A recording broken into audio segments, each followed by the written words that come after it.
नमस्कार, उत्तराखंड की खबरों के साथ हाजिर हूं मैं अनुपम। प्रदेश की हर छोटी बड़ी खबरों को लेकर नैनीताल से इस वक्त की बड़ी खबर आ रही है। राती घाट के पास दर्दनाक हादसा हुआ है। कार के खाई में गिरने से 3 शिक्षकों की मौत हो गई है, जबकि एक गंभीर रूप से घायल है, जिसको आयर सेंटर रेफर किया गया है। ये चारों शिक्षक अल्मोड़ा से हल्द्वानी शादी में शामिल होने के लिए जा रहे थे, तभी इनकी गाड़ी शिप्रा नदी में गिर गई।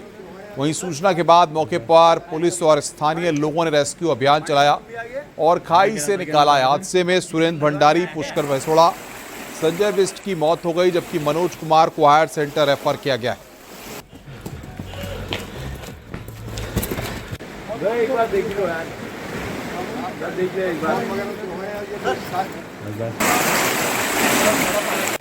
एक बार देख लो यार, देख ले एक बार। हेलो, हाय पांडे जी, तुम भी आ गए यार? कह रहा था कि हाँ आया, फिर बहुत जटिल लगा भी आया।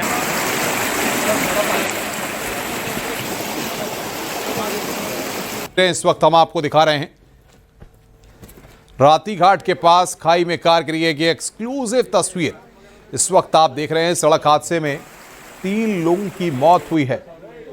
बड़ी खबर इस वक्त हम आपको बता रहे हैं। हाय पांडे जी, तुम भी आ गए यार? कह रहा था कि हाँ आया। मुख्यमंत्री पुष्कर सिंह धामी ने मुख्य सचिव और प्रमुख सचिव वन के साथ बैठक कर वन्यजीव संघर्ष की घटनाओं पर चिंता जाहिर की है। वहीं सरकार ने बड़ा फैसला लेते हुए मृतकों के परिजनों को मुआवजा राशि 5 लाख से बढ़ाकर 10 लाख कर दी है। मुख्यमंत्री ने साफ निर्देश दिए हैं कि भालुओं और अन्य वन्यजीवों के हमलों में घायल व्यक्तियों के इलाज का पूरा खर्च राज्य सरकार उठाएगी। इस दौरान मुख्यमंत्री ने कहा है कि हर घायल को समय पर इलाज दिलवाना सरकार की सर्वोच्च प्राथमिकता है, इसलिए इलाज में किसी भी प्रकार की देरी न हो।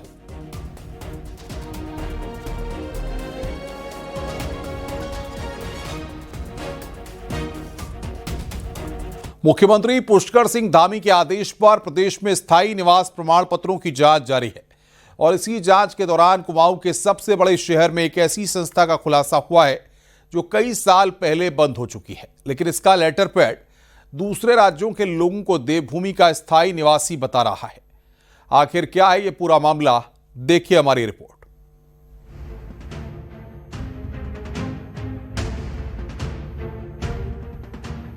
हल्द्वानी के सिटी मजिस्ट्रेट गोपाल सिंह चौहान और एसडीएम राहुल शाह की टीम किसी सामान्य आदमी से पूछताछ नहीं कर रही, क्योंकि सामने कुर्सी पर बैठा ये एक बड़ा जालसाज है और इसका नाम रईस अहमद अंसारी है, जो वैसे तो बाजार में दुकानदारी करता है, लेकिन पर्दे के पीछे अंजुमन मोमिन अंसार नाम की संस्था के इस लेटर हेड के जरिए देवभूमि की डेमोग्राफी बदलने की गहरी साजिश से रचता है।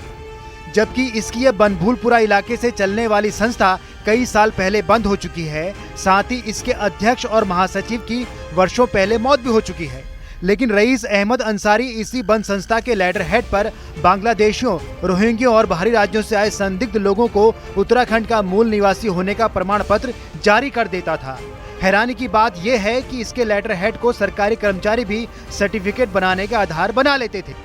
एक अंजुमन मोमिन अंसार करके एक रजिस्टर्ड सोसाइटी है और अभी वर्तमान में वो रिन्यूअल नहीं है, 2011 तक वो रजिस्टर्ड थी।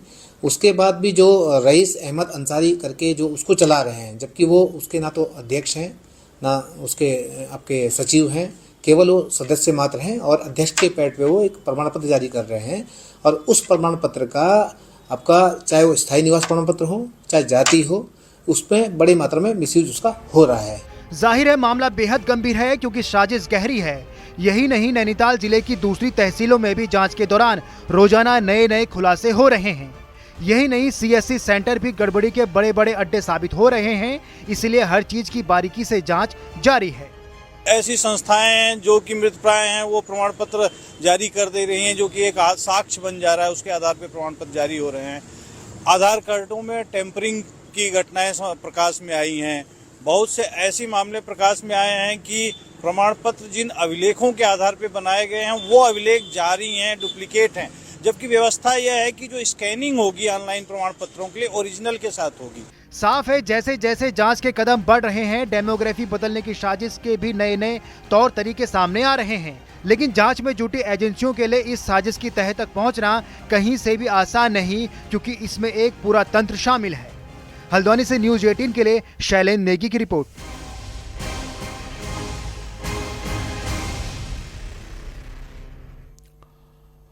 अल्मोड़ा में प्रशासन ने सीएससी सेंटरों में छापेमारी की। प्रशासन की टीम ने कई सेंटरों में छापेमारी की है। इस दौरान सेंटरों पर रेट लिस्ट लगाने के निर्देश भी दिए गए। वहीं एसडीएम ने सीएससी सेंटरों वालों को सख्त चेतावनी देते हुए कहा है कि कोई भी प्रमाण पत्र बनाने से पहले सभी दस्तावेजों की सही से जांच की जाए और अगर किसी भी सेंटर की फर्जी प्रमाण पत्र बनाने को लेकर शिकायत मिली तो कड़ी कार्रवाई की जाएगी। आज हमने सीएससी सेंटरों पे औचक छापेमारी करी है और हमने ये देखा है कि एक तो जो भी सीएससी संचालक हैं वो अपनी आईडी को वहाँ पे फ्लैश करें, दूसरा बाहर से अपना रेट लिस्ट चस्पा करें और जो भी निर्धारित दरें हैं उससे अधिक कोई शुल्क न ले और जो भी डॉक्यूमेंट अपलोड किए जा रहे हैं तो उसमें ओरिजिनल डॉक्यूमेंट से अपलोड करने की कार्रवाई करें।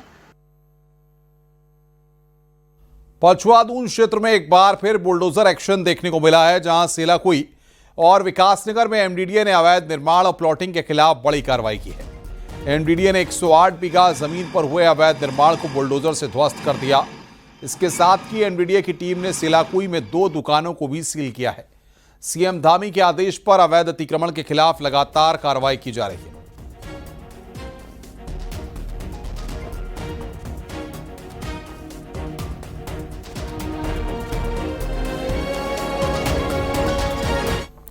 उत्तराखंड में अधिकारियों को कार्यशैली में बदलाव लाने की जरूरत है। सीएम पुष्कर सिंह धामी ने मुख्यमंत्री आवास में आयोजित बैठक में अधिकारियों को तेज, पारदर्शी और जन केंद्रित कार्यशैली अपनाने को कहा है। सीएम ने कहा है कि फाइलों में देरी न होने के साथ ही जो भी फैसला लिया जाए वो लक्ष्य आधारित हो।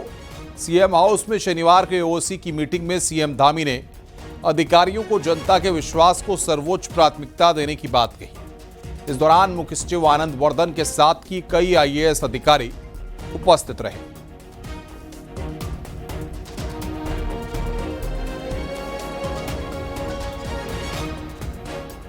देहरादून में एसएससी परीक्षा में नकल करवाने वाले इंटरस्टेट गैंग का बड़ा खुलासा होने जा रहा है।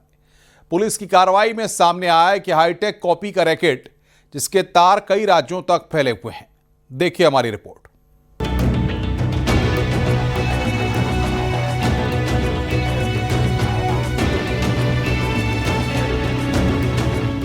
देहरादून में पकड़े गए एसएससी परीक्षा नकल प्रकरण की परतें अब तेजी से खुल रही हैं। शुरुआती जांच में सामने आया कि गिरफ्तार हुआ युवक कोई साधारण परीक्षार्थी नहीं बल्कि इंटर स्टेट नकल गैंग का एक्टिव सदस्य है। आरोपी के पास ब्लूटूथ और मिनी डिवाइस मिले जिसे सेंटर के अंदर हाईटेक तरीके से नकल करवाने की कोशिश की जा रही थी। पुलिस जब आरोपी के मोबाइल चैट्स और कॉल लॉग्स तक पहुंची तो पूरा नेटवर्क सामने आ गया। चैट्स में सेंटर कोड, सीट लोकेशन और सिग्नल टाइम जैसी डीलिंग मिली। आरोपी ने 40 से 60 हजार रुपए तक में नकल कराने की डील स्वीकार की है। सीसीटीवी फुटेज और डिवाइस लॉग्स भी अब जांच का हिस्सा है। तो वहाँ के ही एक गार्ड है जो कंपनी वहाँ पर एग्जाम्स करा रही थी, वहाँ का एक गार्ड ही अधिकृत था, उसके द्वारा उसे हैंडओवर किया गया था। लेकिन जब पुलिस टीम पहुंची तो वो गार्ड वहाँ से फरार मिला। साथ ही साथ पूछताछ पे भी हरियाणा साइड के कुछ लोगों के नाम पता चले जिनके माध्यम से यहाँ पर ब्लूटूथ के उससे नकल होनी थी। चूंकि पुलिस सूत्रों के मुताबिक ये गैंग सरकारी नौकरियों की परीक्षा में मोटी रकम लेकर अभ्यर्थियों को पास करवाता है। रैकेट के तार राजस्थान, हरियाणा, यूपी, पंजाब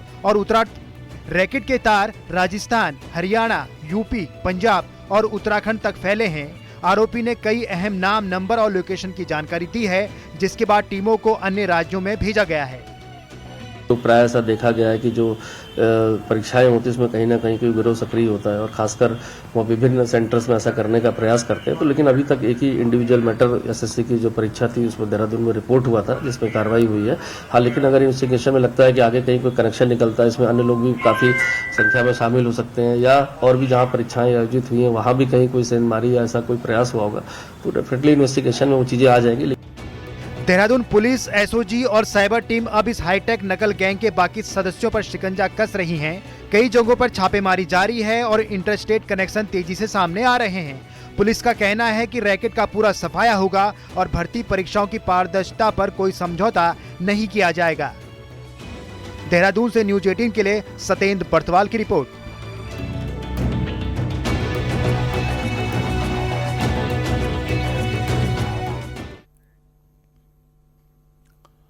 देहरादून में रियल एस्टेट सेक्टर से जुड़ा एक बड़ा घोटाला सामने आया। मसूरी रोड स्थित आर्केडिया हिलॉक्स प्रोजेक्ट में करोड़ों की ठगी का खुलासा हुआ है। राजपुर थाने में बिल्डर शाश्वत गर्ग, उसके पिता अतुल गर्ग और परिवार के अन्य सदस्यों सहित 7 लोगों के खिलाफ गंभीर धाराओं में केस दर्ज किया गया है।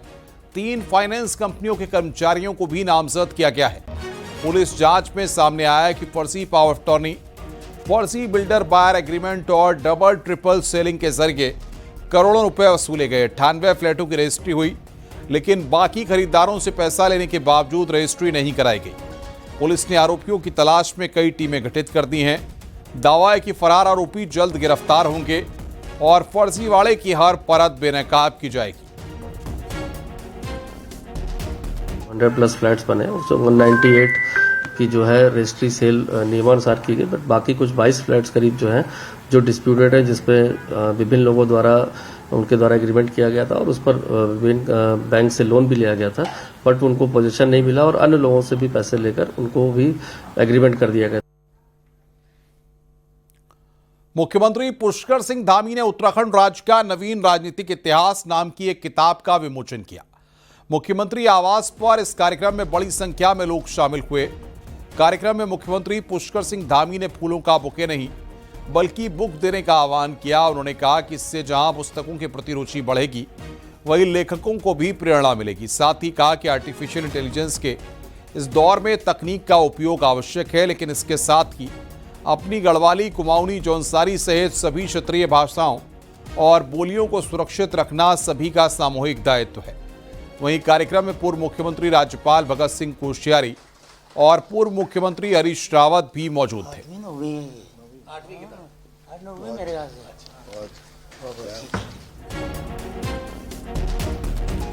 आगे बढ़ते हैं। उत्तराखंड से करीब 1000 किलोमीटर दूर बिहार में हुए विधानसभा चुनाव का करंट उत्तराखंड में भी महसूस किया जा रहा है। दरअसल बिहार के मुस्लिम बाहुल्य सीमांचल से 5 विधानसभा सीट जीतने वाली असदुद्दीन ओवैसी की पार्टी AIMIM उत्साहित है और उत्तराखंड में भी ताल ठोकने जा रही है।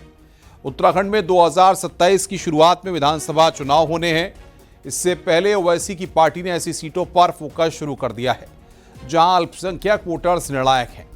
पार्टी ने उत्तराखंड के उधम सिंह नगर जिले से अभियान की शुरुआत की है, जहां शनिवार को प्रदेश अध्यक्ष नैयर काज़मी पहुंचे। काज़मी का कहना है कि उनकी पार्टी कई सीटों पर चुनाव लड़ेगी। जब उनसे पूछा गया कि उनकी पार्टी के चुनाव लड़ने से कांग्रेस को सीधा नुकसान होगा, इस सवाल पर वो क्या बोले, सुनिए सर। देखिए, हम लोग कांग्रेस को नुकसान या फायदा किसी को पहुंचाने के लिए हम लोग चुनाव नहीं लड़ते। देश में जमहूरियत है और लोकतंत्र के अंदर सबको हक है अपना अपना हक मांगने का। सियासत हम पिछले 70 साल से कर रहे थे। अब हमारी कौम ने और हमारे समाज ने और देश के अच्छे और सच्चे और ईमानदार नागरिकों ने सोचा है कि अब क़यादत भी की जाए। सियासत तो 70 साल से हो रही थी, अब क़यादत की बात करेंगे, हिस्सेदारी की बात करेंगे।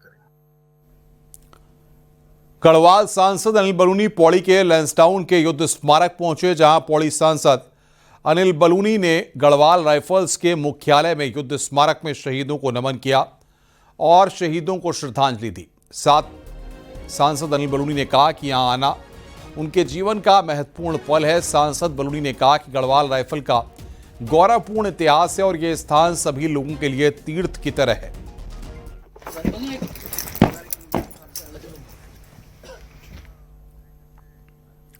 आगे बढ़ते हैं। हरिद्वार में सेना का बड़ा सैन्य अभ्यास चल रहा है। पिछले 1 महीने से जवान दिन रात कड़ी ट्रेनिंग कर रहे हैं। हिमालय क्षेत्र में युद्ध के हालातों में रणनीतिक कौशल को ज्यादा कारगर बनाने के लिए अभ्यास चल रहा है। देखिए हमारी रिपोर्ट।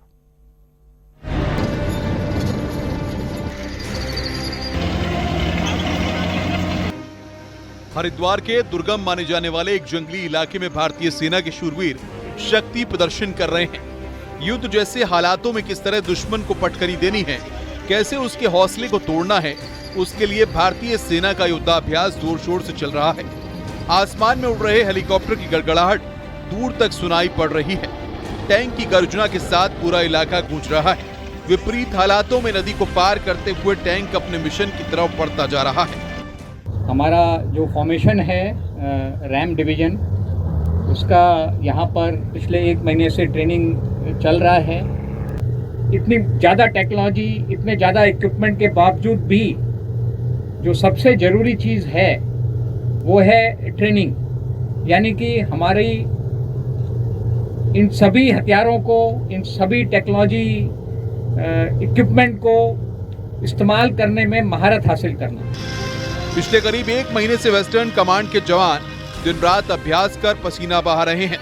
हिमालय क्षेत्र में युद्ध की स्थिति में अपनी दक्षता परखने के लिए सुरक्षा बलों की एक कड़ी ट्रेनिंग है, जिसे रैम प्रहार का नाम दिया गया है।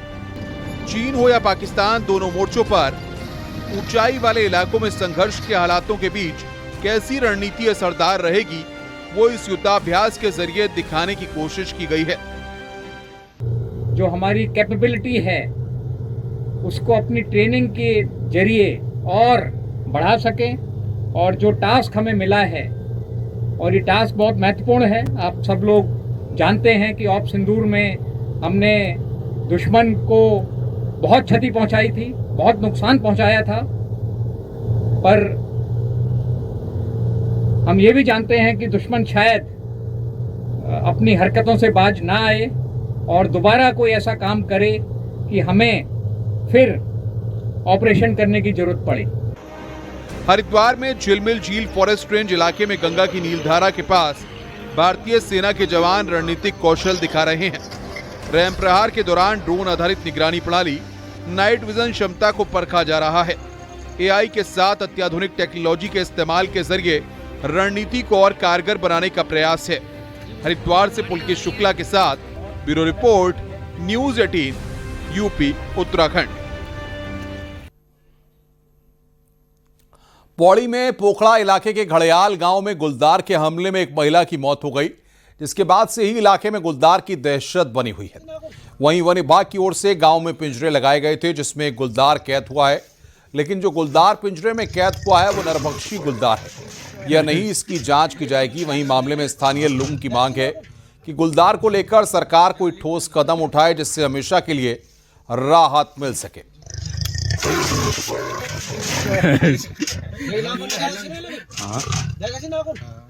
की बात करते हैं या सूट की बात करते हैं, हम 2015 से लगातार सरकार से, प्रशासन से ये मांग कर रहे हैं कि उत्तराखंड में जिस ढंग से ये वन्य जीव, खूंखार वन्य जीव हैं, चाहे गुलदार हैं, भालू हैं, और विशेषकर ये गुलदारों की जिस तरह से संख्या बढ़ रही है, उस संख्या पर कहीं ना कहीं नियंत्रण किया जाए। देहरादून कोर्ट परिसर के बाहर वकीलों का धरना लगातार 13वें दिन भी जारी है। सरकार के मौखिक आश्वासन के बाद भी वकील पीछे हटने को तैयार नहीं है। वकीलों का कहना है कि जब तक लिखित आदेश नहीं होगा तब तक आंदोलन नहीं थमेगा। वहीं गृह सचिव शैलेश बगोली धरना स्थल पर पहुंचे और समाधान का भरोसा दिया, लेकिन वकीलों ने साफ कहा है कि मौखिक आश्वासन स्वीकार नहीं। वकील कोर्ट परिसर में चैम्बर की मांग को लेकर धरने पर है। अधिवक्तागण जो है माननीय मुख्यमंत्री जी से मिले थे, तो उसमें डीएम, एसएसपी के अलावा मैं भी उपस्थित था। तो जो आपकी कुछ मुख्य मांगे हैं, एक तो आप लोगों को जो जिला जजी में 5 बीघा ज़मीन मिली हुई है अपने चैम्बर्स बनाने के लिए, उन्होंने कहा था कि उसके अतिरिक्त भी हमें आवश्यकता पड़ेगी चैम्बर्स के लिए। तो उसके लिए माननीय मुख्यमंत्री जी ने उनको एक आश्वस्त किया है कि एक पूरे जो एरिया है यहाँ पर, उसकी हम लोग एक अच्छे से मास्टर प्लानिंग कर लेंगे, कोई अच्छा आर्किटेक्ट हायर करके ये काम किया जाएगा। और वो जो आर्किटेक्ट हैं वो हमारी एक 3-4 एक समिति बनाई जाएगी उसके पूरा देखने के लिए, जिसमें 3-4 मेंबर हमारे जिला प्रशासन से होंगे और 3-4 मेंबर माननीय जो अधिवक्तागण हैं उनके भी रिप्रेजेंटेटिव के तौर पे होंगे। तो एक अच्छा सा इसका मास्टर प्लान बनाया जाएगा। तो बहुत ही कम ऐसा आश्वासन होता है जो रेवड़ी होती है, जो किसी को मिलती है, अन्यथा मिलती नहीं हो। तो इसलिए आश्वासन पे थोड़ा सा वो है, हम पे लिखित में आ जाए, या कैबिनेट की बैठक कल भी बुला सकते हैं। कैबिनेट में यही तो कैबिनेट मिनिस्टर होंगे, बुला ले, करते हैं तो सीधी सी बात है, सारी चीजें क्लियर हो जाएंगी। चलो।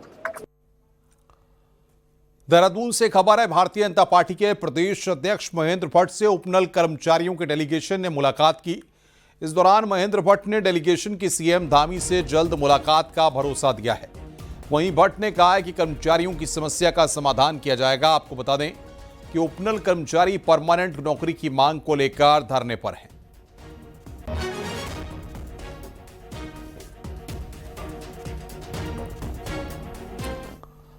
आगे बढ़ते हैं। सूरज निकलता है तो रोशनी देता है और ढलता है तो अंधेरा, लेकिन अगर यही अंधेरा किसी के जीवन पर भारी पड़ जाए तो नैनीताल के धारी गांव के 3 भाइयों की कहानी भी कुछ ऐसी ही है।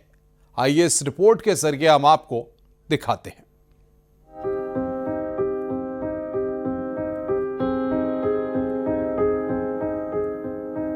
नैनीताल के धारी गांव के बलवंत, गौरव और कपिल नाम के 3 भाई दुर्लभ बीमारी से जूझ रहे हैं।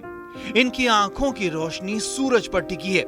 शाम ढलते ही अंधेरे में खो जाते हैं। बचपन से ही इस बीमारी ने इनके सपनों को तोड़ दिया। शरीर थुलथुला हो गया और हाथ पैरों में अतिरिक्त उंगलियां भी हैं। परिवार की चिंता बढ़ती जा रही है। मतलब आज तक तो किसी ने चिंता नहीं करी कि ऐसे हैं वैसे हैं करके। फिर बाद में जब बड़ा हो गए तब पता चला कि आँख नहीं होते, वो नहीं करते हैं। सरकार से जो सेवा कर दे वो मांग है। आज तक तो कुछ नहीं हुआ और ऐसे काम करते हैं, क्रेशर में जाते हूँ और कुछ काम नहीं कि जो आया वैसे चले गए और कोई किसी ने सहायता नहीं करी अभी तक। ये तीनों भाई लॉरेंस मून बेडिल सिंड्रोम नाम की दुर्लभ आनुवंशिक बीमारी से पीड़ित हैं। इसमें आंखों की रॉड कोशिकाएं काम करना बंद कर देती हैं, जिससे रात में दिखना बंद हो जाता है। 2017 से इलाज की लाख कोशिशें हुई लेकिन नाकाम रही। उम्र बढ़ने के साथ मोटापा और बाकी बीमारियों का खतरा भी बढ़ता चला गया है। फिलहाल इन्हें विकलांग पेंशन मिल रही है लेकिन इलाज के लिए नाकाफी है। और ये 26वां साल लग गया मेरे बेटे को। सबको बोर्ड भी दिया, आज तक किसी ने कुछ नहीं किया मेरा, क्योंकि आज तक मेरे बच्चों की कुछ मदद नहीं हुई। पिल्सन लगाई किसी ने बस। शाम ढलते ही, सूरज ढलते ही इनको दिखना बंद हो जाता है, तो इनको बड़ी समस्या है, परेशानी है। देखो रोजगार है नहीं इनके पास और आय के स्रोत भी नहीं है, तो इनको सरकारों को भी और जो हमारी इनकी जो आँखों की रोशनी, अब ये कोई ऐसा इनको दोबारा आए, रोशनी आए या इनको रोजगार इस तरह मिले जिससे ये अपना घर बार चलाए, इसकी माताजी की जो पीड़ा है वो भी कम हो। इन तीनों भाइयों के सपने अंधेरे में कहीं खो गए हैं। सरकार, सांसद और विधायकों को आगे आकर मदद करनी चाहिए ताकि इनके जीवन में फिर से उजाला लौट सके। कहानी फिल्मी जरूर लगती है लेकिन तीनों भाइयों के जीवन में अंधेरे के सिवा और कुछ नहीं है। जरूरत है देश के बड़े संस्थानों को इस पर रिसर्च करें, इस बीमारी का इलाज खोजें और इन 3 भाइयों की आंखों की रोशनी लौटाने के लिए मेहनत करें ताकि धारी गांव के तीनों बच्चों की जिंदगी में भी रोशनी लौट सके। वीरेंद्र बिष्ट, न्यूज़ 18, धारी गांव, नैनीताल। रुक रहे हैं ब्रेक के लिए। खबरों का सिलसिला लगातार जारी है।